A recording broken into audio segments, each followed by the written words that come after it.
welcome. You're here because you want to get right to the heart of things, right? Understand complex stuff without feeling totally swamped. Mm-hmm. So that's what we're doing today. A real deep dive into these, well, powerful mantras from mythology. Yeah, think of it like a quick way to really get the significance of these ancient sounds. Absolutely. And it's important for you to know these aren't just, regular words we're talking about. No, not at all. They're seen as divine vibrations, almost like codes for consciousness. It's fascinating stuff. And used for ages, right? By rishis, gods, goddesses. Exactly. For all sorts of things, manifesting, protection, even spiritual growth. It's a huge range. It really is a massive topic. I mean, from the sound of creation itself all the way to specific chants for, say, protection or knowledge. Huge scope. Okay, so let's get into it. Where better to start than the big one, the king of mantras? Om. Well, what's really interesting about Om, especially for you listening, is how the Mandukya Upanishad describes it. It's not just a sound, it maps out consciousness. Consciousness itself. Yeah. Wow. In like the waking state, dreaming, deep sleep, all held within Om. And then there's Turiya. Turiya, Yeah. the transcendental state, beyond the usual three. Precisely, that profound awareness that underlies everything. So Om contains all of that. It's kind of mind-blowing when you think about it. And isn't there a belief about Lord Shiva residing in the silence after the Om sound fades? That's right, in that deep stillness. It points to Om being this fundamental vibration holding everything together, the fabric of the cosmos, really. So on a practical level, then, what does this mean for, for someone listening? Well, the beauty is its simplicity. Even just chanting Om maybe 3 times in the morning, it can really help. Just 3 times? Yeah, it helps align your mind, your breath, your body. You might find it brings a real sense of clarity, peace. A great way to start your day, honestly. Okay, that makes sense. Building on that fundamental sound, then, let's shift to another really well-known one, the Gayatri Mantra. This one's all about light and wisdom, isn't it? It is. Dedicated to Goddess Savitri. She's the personification of that divine light, that insight. Can you recite it for us? Sure. It goes. Ombur bhuvaswat tatsavitur, varenya bargo devasya dimahi diyo na prachodayat. Beautiful sound. And the meaning is essentially a prayer for, what? Illuminating the intellect. Exactly. It's asking the divine to sharpen your understanding, to guide your mind. There's a story behind this one too, right? About Rishi Vishwamitra. Oh, yes. The legend is he received this mantra after some really intense spiritual practice, tapasya. It's said to have this incredible power to awaken higher consciousness. Higher consciousness. Yeah. What does that actually feel like or mean in this context? Well, beyond just intellect, it's also seen as a mantra for protection, for building inner strength, finding that divine clarity. Right. And it's traditionally taught during the Upanayana ceremony. Which is like a spiritual initiation. Yeah, kind of like a spiritual rebirth for young students, so it signifies something really profound. Okay, let's move to another really powerful one, maybe one with a slightly different focus. The Mahamrityunjaya Mantra, the conqueror of death. Yes, that one's profound. The Sanskrit is Om Triambakam Yajamahe Sugandim Pushtivardhanam Urvarukamiva Banhanin Mrityor Mukshya Mamritat. Quite a mouthful. And this one is linked to Lord Shiva. Strongly linked to Shiva.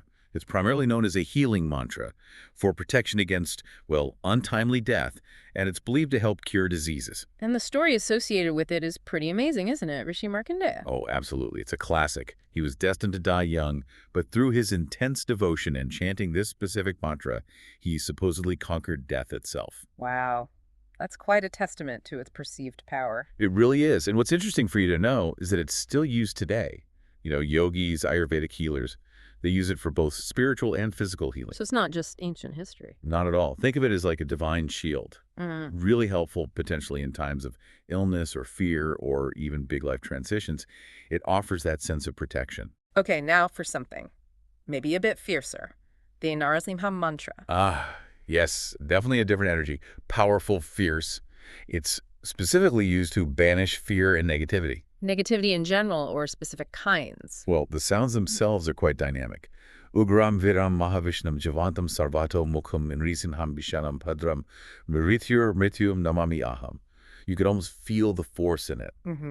And it's believed that even practitioners like tantrics, people seeking mystical powers, used it specifically to destroy negative forces. It's quite potent. And Narasimha himself, the half-lion, half-man form, that's quite an image. The ultimate protector who destroyed the tyrant Hiranyakashipu. Exactly. That story provides the whole context.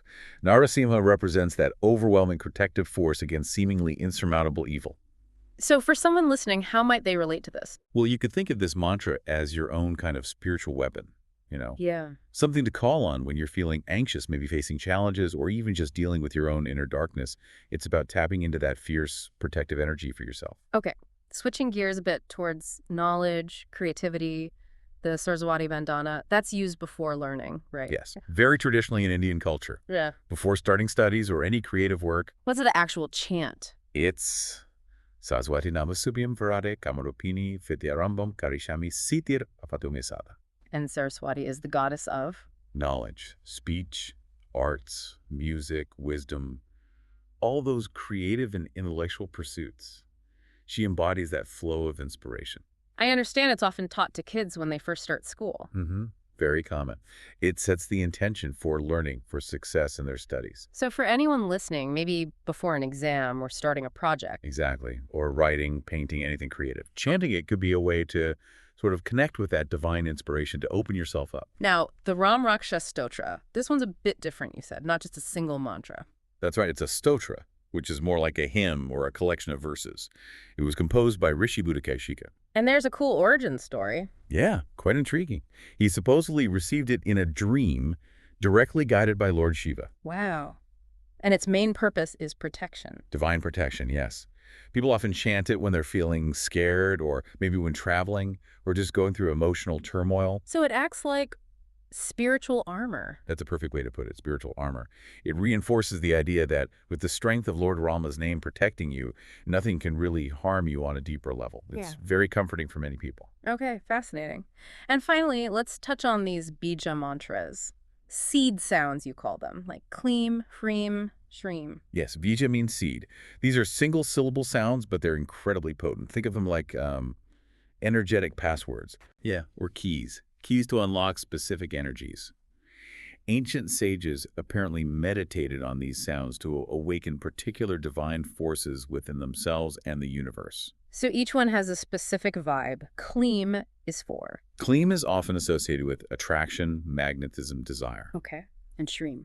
Shreem is strongly linked to abundance, prosperity, wealth, connected to goddess Lakshmi. Right, Lakshmi. And Hreem.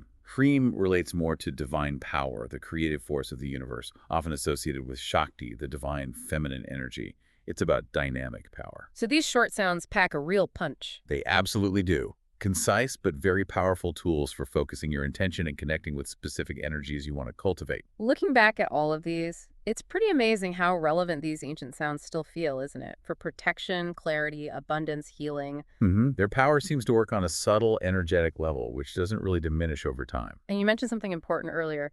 Perfect pronunciation isn't necessarily the main thing. No, I mean, clarity is good, but what really seems to matter most is your intention. Your faith, your focus, and doing it regularly. That consistency is key. So even just 5 or 10 minutes a day? Yeah. That could actually shift your personal energy, your vibration. That's the idea. Yeah. It's believed that consistent practice can create real shifts, but it's not just about mechanically saying the words. Right, you have to mean it. Exactly. Feel the energy. It's like you're actually calling on that divine presence, connecting with it, whether that's seen as internal or external. Which brings us to that deeper point, doesn't it? That the real mantra ultimately isn't just on the lips. But resonates in the heart. Yes. That's the core of it. So wrapping up this deep dive then, the big takeaway for you listening is just the sheer potential these ancient sounds hold, potential for real transformation in different parts of your life. Absolutely. And we'd really encourage you, if something resonated today, maybe one particular mantra stood out, consider trying it. Just incorporate it into your day, even for a short while. See what happens. Observe any shifts, any changes within yourself or your experience. Yeah, be your own experimenter. And maybe a final thought to leave you with. Which of these ancient sounds, these vibrations, feels most relevant to you right now? What are your needs, your hopes? Right, and just imagine what possibilities might open up if you intentionally brought that sound, that energy into your life on a regular basis. Something to ponder,